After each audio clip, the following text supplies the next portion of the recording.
السلام علیکم ورحمۃ اللہ تعالی وبرکاتہ۔ نحمدہ ونصلی ونسلم علی رسولہ الکریم، اما بعد فاعوذ باللہ من الشیطان الرجیم، بسم اللہ الرحمن الرحیم۔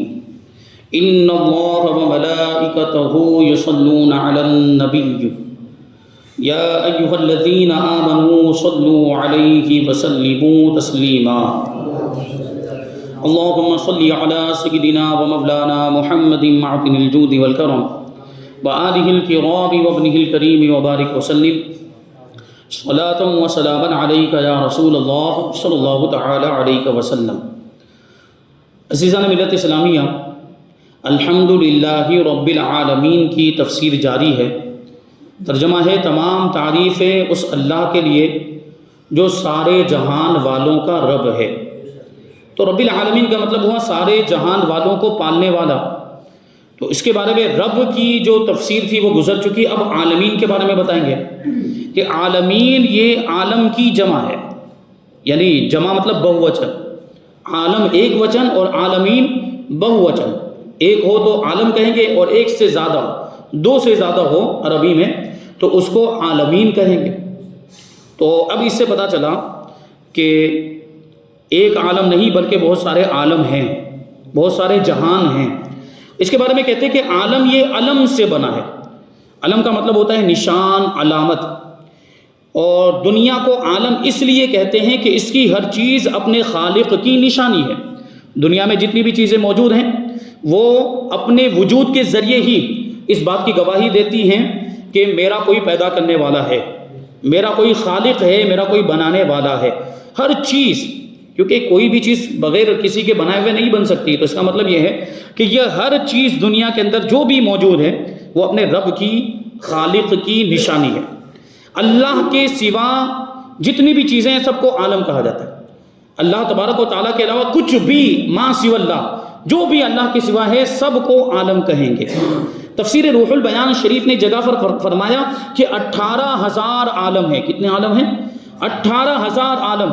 اور یہ دنیا یعنی زمین و آسمان وغیرہ جو ہم کو نظر آ رہے ہیں یہ ان میں سے ایک ہے، یہ تو ایک ہی عالم ہے، ایسے اور ہیں، یعنی کل ملا کر اس کو شامل کریں تو 18,000 عالم ہوتے ہیں، جیسے کہ عالم ارواح، روحوں کی دنیا، عالم اجسام، جسموں کی دنیا، عالم امکان، یہ ہماری دنیا یہ عالم امکان ہے، اور پھر عالم سفلی نیچے کی دنیا، عالم علوی یعنی اوپر کی دنیا، فرشتوں کی دنیا، عالم ملکوت یہ بھی فرشتوں کی دنیا کو کہا جاتا ہے، عالم ناسوت جہاں جاندار لوگ رہتے ہوں جیسے ہم یہاں دنیا میں رہتے ہیں، اور عالم جنات جنات کی دنیا، عالم انسان یعنی انسانوں کی دنیا، عالم ملائکہ فرشتوں کی دنیا، اور عالم برزخ کہ دنیا اور آخرت کے بیچ میں یہ ایک جگہ ہے۔ یعنی جیسے ابھی ہم مر جاتے ہیں، انسان اگر مر جاتا ہے یا دوسری مخلوقات بھی مر جاتی ہیں تو ابھی تو ہمارا فیصلہ نہیں ہوا کہ یہ جنتی ہے یا جہنمی ہے، اس کو جنت میں جانا یا جہنم میں جانا، وہ تو قیامت کے دن ہوگا۔ تو قیامت تک کے لیے یہ روحیں کہاں جاتی ہیں؟ تو یہ عالم برزخ میں رہتی ہے، یہ دنیا اور آخرت کے بیچ میں ایک دنیا ہے، قیامت تک یہ روحیں وہیں پر رہیں گی عالم برزخ میں۔ تو دیکھیں کتنے عالم ہیں، اور یہ تو وہ عالم ہے جو علماء نے بیان کیے، جو کتابوں میں آئے۔ اس کے علاوہ اور بھی کتنے عالم، 18,000 عالم کی بات چل رہی ہے، تو کتنی اس کے علاوہ کتنے عالم ہوں گے، اور اس کے علاوہ اور کتنی مخلوقات ہو سکتی ہیں اللہ تبارک و تعالیٰ کی۔ میں نے جیسے سمندر کے بارے میں کہا کہ سمندر کے 5% کو بھی ابھی تک جو ہے کہ اس کو دیکھا نہیں گیا، اس کو ایکسپلور نہیں کیا گیا۔ تو جب سمندر کے اندر اور کتنی مخلوقات دستیاب ہو رہی ہے جو کہ ہماری دنیا کا ہی ایک حصہ ہے، تو اس کے علاوہ دوسری دنیا میں بھی کتنی مخلوقات ہوں گی اور کتنی عجیب و غریب چیزیں ہوں گی۔ یہ دنیا تو ان عالموں میں سے سب سے چھوٹا عالم ہے۔ ایک جنت ہی اتنی بڑی ہے کہ تمام زمین و آسمان اس میں رکھے جائیں تو ایسے معلوم ہو جیسے میدان میں چند کوڑیاں کتنی چھوٹی ہوتی ہے، تو اگر بڑے میدان کے اندر بیچ میں کوڑیاں ڈال دی جائے تو جنت کے مقابلے میں یہ زمین و آسمان کی اتنی ہی حیثیت، کتنے چھوٹے ہیں اس کے مقابلے میں۔ تو یہ ہے، اور جہنم کی گہرائی کا حال یہ ہے کہ اگر ایک پتھر اس کے کنارے سے پھینکا جائے یعنی اوپر سے پھینکا جائے تو اس کو تہہ تک پہنچنے میں، اس کے نیچے تلوے تک پہنچنے میں 70 سال لگیں گے۔ یعنی اوپر سے نیچے گرنے میں کسی چیز کو ٹائم لگتا ہے نا، تو ہم اور آپ ابھی دوسرے مالے پہ سے تیسرے مالے پہ سے کوئی چیز تو وہ چند سیکنڈ میں نیچے آ جائے گی، زمین پہ گر جائے گی۔ سوچیں آپ کہ اتنی تیزی سے کوئی چیز گر رہی ہے، پتھر تو اور زیادہ وزنی ہوتا ہے تو اور جلدی نیچے آ جاتا ہے، تو ایک پتھر کو اگر جہنم میں گرایا جائے اس کے اوپر سے، اس کے تہہ تک پہنچتے پہنچتے اس کو 70 سال لگیں گے. سوچیں آپ اس کی گہرائی کتنی ہوگی. تو جہنم سے پناہ مانگنی چاہیے. حالانکہ وہی پتھر اگر آسمان سے پھینکا جائے تو 12 گھنٹے سے پہلے زمین پر آ جائے گا. آسمان سے اگر پھینکے تو 12 گھنٹے سے پہلے زمین پر آ جائے گا. تو سوچیں یہ زمین کے مقابلے میں جہنم کتنی بڑی ہوگی. پھر یہ عالم جو ہمیں نظر آ رہا ہے اس میں ہزاروں قسم کی مخلوق وہ ہے جس سے ہم نا واقف ہیں. جیسے میں نے ابھی عرض کیا، جو چیزیں ہم دیکھتے ہیں ہمارے سامنے ہیں روزمرہ کی زندگی میں، جیسے ہم انسانوں کو تو دیکھتے ہیں کہ انسان کو جانتے ہیں کہ انسان بھی ایک مخلوق ہے. دوسرے بھی کچھ جانور ہیں جو ہمارے سامنے رہتے ہیں، جیسے کتا ہے، بکری ہے، گائے ہے، بھینس ہے، اونٹ ہے، گھوڑا، یہ سب ہم دیکھتے رہتے ہیں. یا زیادہ سے زیادہ اگر چڑیا گھر میں چلے گئے تو اور دوسری کچھ مخلوقات دیکھنے کو مل جائے گی. جنگل کی مخلوقات جو ہم جنگل میں جا کر نہیں دیکھ سکتے وہ چڑیا گھر میں ہم کو دیکھنے کو مل جائے گی. تو زیادہ سے زیادہ یہ چیزیں، یا جنگل میں ہی چلے گئے مان لیجیے تو جنگل میں بھی جو چیزیں ہمارے سامنے آئیں گی وہی ہم کو نظر آئے گی. اس کے علاوہ کتنی ایسی چیزیں ہیں جو ہماری نگاہوں سے پوشیدہ. جیسے میں نے سمندر کی مثال دی تھی کہ سمندر میں ابھی ایک نئی مچھلی دریافت ہوئی، ابھی تک کوئی جانتا ہی نہیں تھا اس مچھلی کو. تو ایسی تو سمندر میں کتنی مخلوقات ہوگی. تقریباً 75% جو ہمارے زمین کا جو حصہ ہے وہ پانی پر مشتمل ہے، تو اس میں کتنی عجیب و غریب مخلوقات ہوگی. تو بہت سی ایسی مخلوقات ہیں جو ہم نے ابھی دیکھی نہیں، جو ہمیں معلوم ہی نہیں اور ان سے ہم ناواقف ہیں. تفسیر روح البیان شریف میں اسی جگہ پر لکھا ہے کہ صرف انسانوں کی ہی 125 قسمیں ہیں. سوچیں انسان 125 طرح کے تو انسان ہوتے ہیں، اور بھی ایسا نہیں کہ وہ کالے گورے کو اس کو قسمیں بنا دی، نہیں، عجیب و غریب طریقے. انسانوں میں بعض تو وہ ہیں کہ جن کے کان ہاتھی کے کان کی طرح ہوتے ہیں، اتنے بڑے. ہاتھی کے کان کتنے بڑے ہوتے ہیں، سوپڑے جیسے. تو ایسے بعض انسان ہیں وہ جنگلوں میں رہتے ہوں گے، ہم نے دیکھے نہیں، لیکن ان کے کان یہ اس طرح ہوتے ہیں، وہ بھی انسانوں میں ہی شمار ہوتے ہیں. سوچے آپ. اور بعض وہ ہیں کہ جن کے پاؤں میں چلنے کی طاقت نہیں، اور بعض وہ ہیں جن کی آنکھیں ان کے سینے پر ہیں. یہاں ہیں آنکھیں، ہمارے یہاں سر میں ہوتی ہیں. بعض انسان ایسے کہ جن کی آنکھیں یہاں سینے پر ہیں، دیکھ کے ڈر جائیں. ایسے عجیب و غریب انسان بھی ہیں. اور بعض وہ ہیں جن کے سر کتوں کے جیسے ہیں. اور فقیر نے بھی، یعنی حضرت مصنف علیہ رحمہ فرماتے ہیں کہ میں نے بھی بعض مردم خور انسانوں کے فوٹو دیکھے ہیں، یعنی آدم خور جس کو کہتے ہیں، انسان کو کھانے والے انسان. تو ایسے انسانوں کی تصویریں بھی حضرت نے دیکھی ہوں گی تو اس کو بیان کر رہے ہیں، جن کو دیکھ کر حیرت ہوتی ہے. جب ہم کو ان عالموں ہی کی خبر ہی نہیں تو اللہ تبارک و تعالیٰ کی ربوبیت کو کما حقہ کیسے جان سکتے ہیں؟ جب ساری مخلوقات کو نہیں جان سکتے تو اللہ کو کما حقہ، یعنی جیسے جاننے کا حق ہے ویسے ہم جان ہی نہیں سکتے. یہ ہمارے پروردگار کی شان. اب یہاں پر دیکھیں اعتراضات کس کے؟ آریوں کے اعتراضات، جو غیر مسلموں کی ایک قوم ہے. وہ کچھ سوال کرتے ہیں، ان کے جوابات. پہلا اعتراض کہ اگر پروردگار واقعی عالمین یعنی تمام جہانوں کا پالنے والا ہے، اللہ تبارک و تعالیٰ اگر تمام جہان والوں کا پالنے والا ہے تو مسلمانوں کے ہاتھ سے قتل کیوں کراتا ہے؟ جیسے پرانے زمانے میں دیکھیں تو مسلمانوں کے ساتھ کفار کی جنگیں ہوتی تھی، دشمنوں کے ساتھ مقابلہ ہوتا تھا تو دشمن مارے جاتے. ہمارے بھی کچھ سپاہی مارے جاتے تھے لیکن دشمن بھی تو مارے جاتے تھے. اور صرف یہی نہیں، جنگوں کا سلسلہ تو بہت پرانا ہے. سب سے پہلا قتل قابل نے کیا تھا، اس کے بعد یہ سلسلہ فساد کا چلا ہے. تو جنگیں ہوتی رہی بادشاہت حاصل کرنے کے لیے، سلطنت اور حکومت حاصل کرنے کے لیے.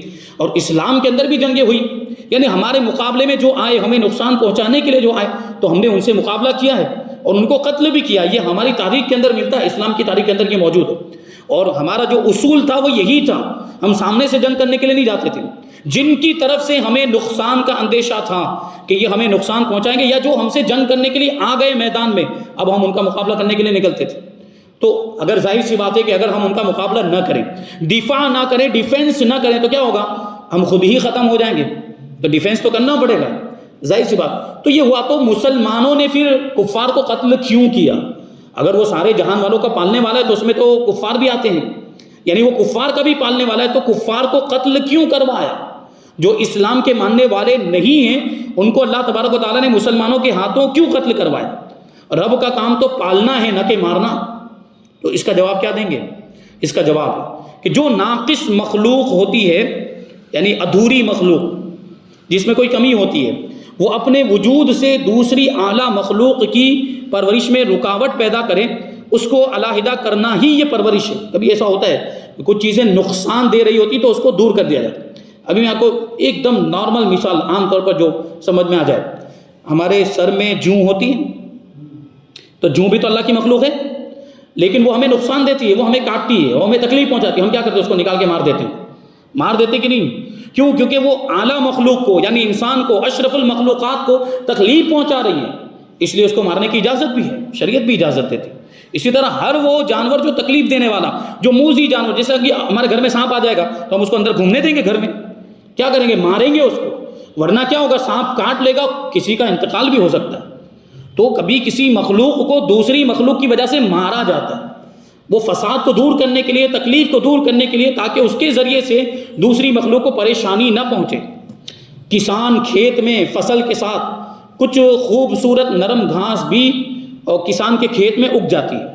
آپ دیکھتے ہیں فصل جو لگائی، جیسے ابھی مثال کے طور پر دھان کی فصل ہے، تو اس میں دھان تو اگی ہے ساتھ میں، لیکن ساتھ میں وہ آس پاس میں وہ خود رو گھاس بھی اگ جاتی ہے، کچھ دوسری گھاس بھی اگ جاتی ہے، خود ہی اگتی ہے، وہ اس کو اگایا نہیں ہوتا. اب جو یہ کھیتی باڑی وغیرہ کے ماہرین ہیں، آپ ان سے رابطہ کریں تو پتہ چلے گا کہ اگر اس گھاس کو جو خود ہی اگی ہے اس کو ویسے ہی چھوڑ دیا جائے تو یہ جو دھان کی کھیتی یہ برباد ہو جائے گی. اس کو کاٹنا ضروری ہے تاکہ یہ جو دھان کی کھیتی ہے وہ صحیح انداز میں اس کی پرورش ہو سکے اور وہ صحیح انداز میں اگ سکے، پک سکے اور اس کو قابل استعمال اور قابل خوردن بنایا جا سکے. وہ دیکھیں کسان کے کھیت میں وہ گھاس اگ جاتی ہے، حالانکہ دیکھنے میں بڑی خوبصورت ہوتی ہے، دیکھنے میں اچھی لگتی ہے، مگر کسان جانتا ہے کہ اس سے کھیت برباد ہو جائے گا اور اسے جڑ سے اکھاڑ کر باہر پھینک دیتا ہے، کیونکہ اسی میں کھیت کی بھلائی ہے. اسی طرح کفار رب تبارک و تعالیٰ کی زمین پر خوبصورت گھاس کی طرح ہے، یعنی ظاہری طور پر وہ بھی انسان ہیں کہ اگر زور پکڑ جائیں تو خدا کے بندوں پر دنیا تنگ آ جائے. یعنی کفار کا اگر روب ہو جائے، دبدبہ ہو جائے تو ظلم و جبر کریں، ستم کریں، ان کو نکلوا دینا ہی ضروری ہے. گویا کہ یہ ربوبیت کے لیے ایک آڑ ہے جس کا ہٹانا ضروری ہے. تو ایک مخلوق کے فائدے کے لیے دوسری مخلوق کو ہٹایا جا سکتا ہے، اس کو مارا جا سکتا ہے. اسی طرح اسلام کو اور دین الہی کو پورے دنیا میں پھیلنے کے لیے کفار اگر رکاوٹ بنتے ہوں تو ان کو راستے سے ہٹانا جائز ہے، کوئی حرج نہیں. دوسرا اعتراض، رب کا پرورش کرنا اور تکلیفوں سے بچانا یہ اللہ تبارک و تعالیٰ کا کام ہے. رب کا کام ہے پالنا، پرورش کرنا اور تکلیفوں سے بچانا. پھر وہ اپنے خاص بندوں پر تکلیفیں کیوں اتارتا ہے؟ جیسے بیماری، غریبی.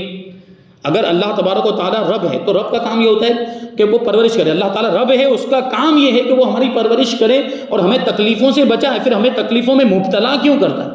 یعنی ہمیں بیماری کیوں آتی ہے، ہم غریب کیوں ہو جاتے ہیں، ہمیں تکلیفیں کیوں آتی، پریشانیاں مصیبتیں کیوں آتی ہیں؟ نہیں آنی چاہیے. اعتراض. جواب، اللہ تبارک و تعالیٰ اپنے مخلص بندوں پر جو کوئی تکلیف بھیجتا ہے اس میں ہزاروں حکمتیں ہوتی ہیں، راز ہوتے ہیں. یعنی ہم کو سمجھ میں نہ آئے تو یہ ہماری عقل کی کمی ہے، ورنہ اللہ تبارک و تعالیٰ کا کوئی بھی کام حکمت سے خالی نہیں. وہ حکیم ہے، حکمت والا ہے. کبھی یہ تکلیف بندے کے گناہوں کا کفارہ بن جاتی ہے. یہ آپ نے سنا ہوگا کہ بیماری آتی ہے تو بیماری کی وجہ سے گناہ جھڑتے ہیں، وہ گناہوں کا کفارہ بن جاتی ہے. کبھی صبر کی وجہ سے انسانوں کا درجہ بلند ہو جاتا ہے، اس کے مرتبے بلند ہو جاتے ہیں. اور کبھی یہ بہت بڑی راحت کا پیش خیمہ ہوتے ہیں. کبھی کبھی ایسا ہوتا ہے کہ بیماری آئی لیکن اس بیماری کے بعد بہت سکون مل گیا. یہ بھی ہوتا ہے کبھی ایسا. مثلا مال کی زکوٰۃ ظاہر میں تو معلوم ہوتا ہے کہ یہ مال بلا وجہ خرچ کرنا ہے، لیکن اس کی برکت سے غریب پل جاتے ہیں، غریبوں کی مدد ہو جاتی ہے اور دینے والے کے مال میں برکت بھی ہوتی ہے. دیکھیں زکوٰۃ ادا کرنے کا حکم دیا تو اس میں بھی کتنے فائدے. یہ معاشرے میں خالی ہم تو نہیں رہتے، غریب بھی رہتا ہے، تو ہم مال نکالیں گے، زکوٰۃ نکالیں گے، صدقہ دیں گے تو غریبوں کی بھی مدد ہو جائے گی اور ہمارے مال میں بھی برکت ہوگی. تو یہ فائدہ ہی فائدہ. جیسے کہ پھلدار درخت کی شاخیں کاٹ دینے سے آئندہ اس میں زیادہ پھل پیدا ہوتے ہیں. جو اس کے ماہرین ہیں، ایگریکلچر کے جو ماہرین، ان سے آپ پوچھیں کہ وہ درخت کو کاٹا کیوں جاتا ہے، درخت کی شاخیں کو کبھی اس میں جو گابھا دیا جاتا ہے، کبھی بیچ میں سے کاٹ دیا جاتا ہے اس کو اور کچھ دوسرا وہاں پہ لگا دیا جاتا ہے. تو یہ سب حکمتیں ہوتی ہیں، اس میں اور زیادہ پھل آتے ہیں. یہ بھی ہے. معمولی بیماریاں بڑی بڑی بیماریوں سے بچا لیتی ہے. کبھی ایسا بھی ہوتا ہے بڑی بیماری آنے والی ہوتی ہے لیکن معمولی بیماری اس سے بچا لیتی ہے. بہت دفعہ ایسا ہوتا ہے کہ ایک چیز ہم کو شروع میں ناپسند ہوتی ہے مگر اس کا انجام نہایت اچھا ہوتا ہے، اس کا نتیجہ بہت اچھا ہوتا ہے. باپ اپنے عزیز اور پیارے بیٹے پر علم و ہنر سیکھنے کی محنت ڈالتا ہے، یعنی علم سیکھنے کے لیے. جیسے ابھی ہم آپ دیکھیں تو ہم اپنے بچوں کو اسکول میں بھیجتے کہ نہیں بھیجتے؟ بھیجتے ہیں. کیوں؟ کیونکہ وہ تعلیم حاصل کرے اور دنیا کے اعتبار سے وہ ترقی کرے. اور اگر بچہ اسکول نہیں جاتا تو زبردستی بھیجتے، بسا اوقات اس کو مارتے بھی ہیں، مار کر بھی اسکول بھیجتے. کیوں؟ کیونکہ ہماری نگاہوں کے سامنے انجام ہوتا ہے، اس کا نتیجہ. یہ پڑھے گا تو کامیابی حاصل کرے گا، اور نہیں پڑھے گا تو دنیا کے اعتبار سے پیچھے رہ جائے گا. اور بچے کو ابھی نہیں پتہ چلتا. بچہ جس کو مارا جا رہا ہے یا جس پر سختی کی جا رہی ہے، وہ سوچتا ہے کہ میرے والد صاحب کا یار اتنا مجھ پر سختی کرتے ہیں. لیکن جب یہی بچہ پڑھ کے بڑا ہو جاتا ہے اور کچھ مقام حاصل کر لیتا ہے تو اپنے باپ کا شکریہ ادا کرتا ہے کہ آپ نے مجھے پڑھایا تو آج میں یہاں ہوں، اتنے مقام پر پہنچا. دیکھیں شروع میں اس کو وہ چیز غلط لگ رہی تھی، لیکن بعد میں اسی کو وہ صحیح سمجھتا ہے. تو ایسا ہوتا ہے کہ باپ اپنے عزیز بیٹے پر علم و ہنر سیکھنے کی محنت اور مشقت ڈالتا ہے. بچہ مدرسے کی پابندیاں، استاذ کی سختیاں دیکھ کر پہلے گھبرا جاتا ہے، مگر جب اس کا نتیجہ نکلتا ہے تو سمجھتا ہے کہ وہ سختیاں کڑوی دوا کی طرح فائدے مند تھی. کہ ڈاکٹر بھی تو ہم کو جو دوا دیتا ہے وہ کڑوی ہوتی ہے، لیکن کیوں دیتا ہے؟ تاکہ ہماری بیماری اچھی ہو جائے. تو کڑوی دوا پینے میں اچھی نہیں لگتی، لیکن ہم پھر بھی پیتے کیونکہ ہمیں معلوم کہ اس کا نتیجہ اچھا نکلے گا، بیماری دور ہو جائے گی. تو یہ سب اللہ تبارک و تعالیٰ کے کاموں میں حکمتیں ہیں.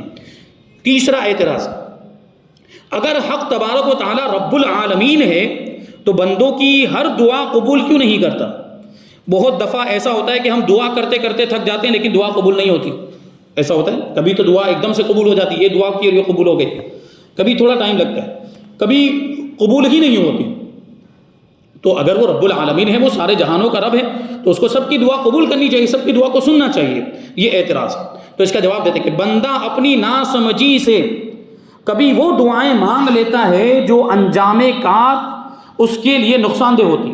بندے کو علم نہیں کہ اس کے لیے کیا فائدہ مند ہے کیا نقصان دہ ہے، بندے کو نہیں معلوم. بندہ تو ابھی ظاہری فائدہ، ابھی کا فائدہ دیکھتا ہے، لیکن آگے چل کے اس کا کیا نقصان ہوگا وہ نہیں دیکھتا. لیکن اللہ تبارک و تعالیٰ تو سب جانتا ہے. اللہ تبارک و تعالیٰ یہ بھی جانتا ہے کہ ہمارے لیے کون سی چیز فائدہ مند ہے اور کون سی چیز نقصان دہ ہے.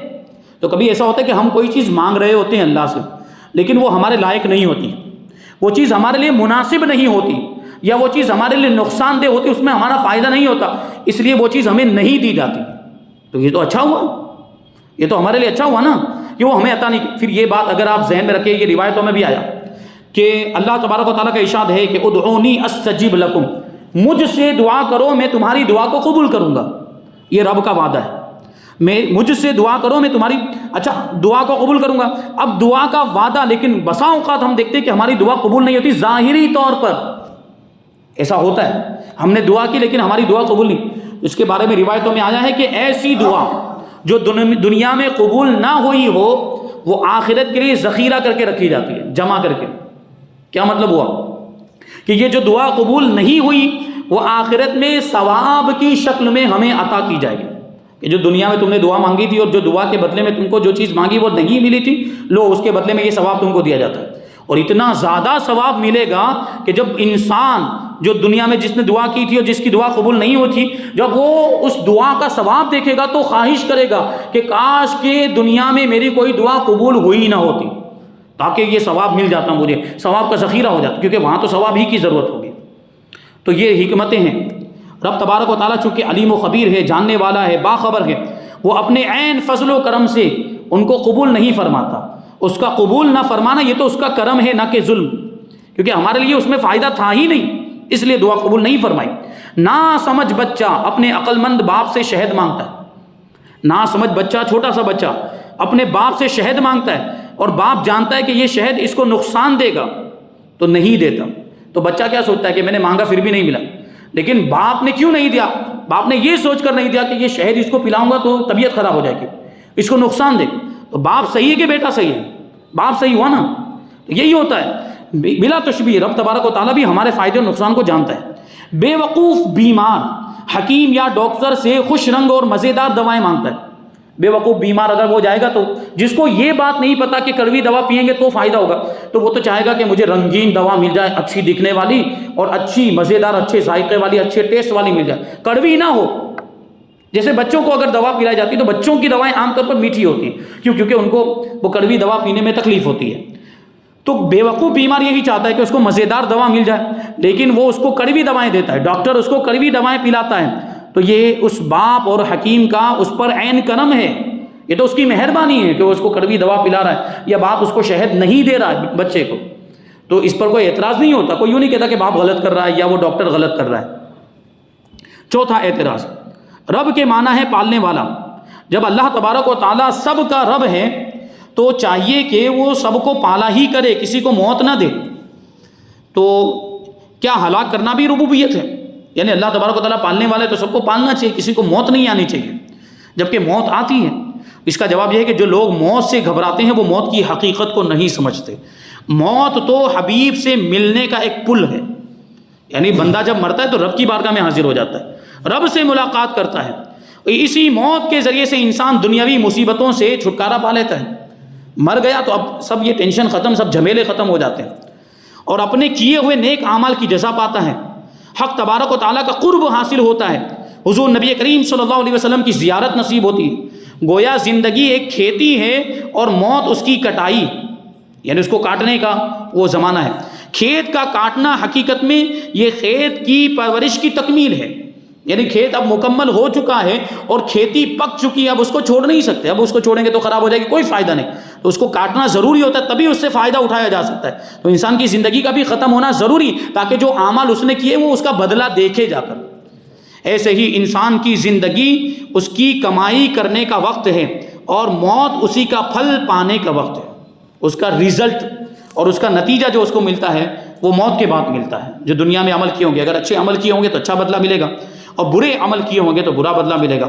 بہرحال یہاں پر ابھی کچھ دیوبندیوں کے اعتراضات ہیں، اس کو شامل کریں گے، اور اس کے بعد الرحمن الرحیم کی تفسیر ہم انشاءاللہ آئندہ درس میں شامل کریں گے۔ اللہ تبارک و تعالیٰ کی بارگاہ میں دعا ہے کہ جو کچھ بھی بیان ہوا اس پر ہم سب کو عمل کرنے کی توفیق عطا فرمائے، اور نور قرآن سے ہم سب کے دلوں کو روشن اور منور فرمائے۔ وما علینا الا البلاغ۔ السلام علیکم۔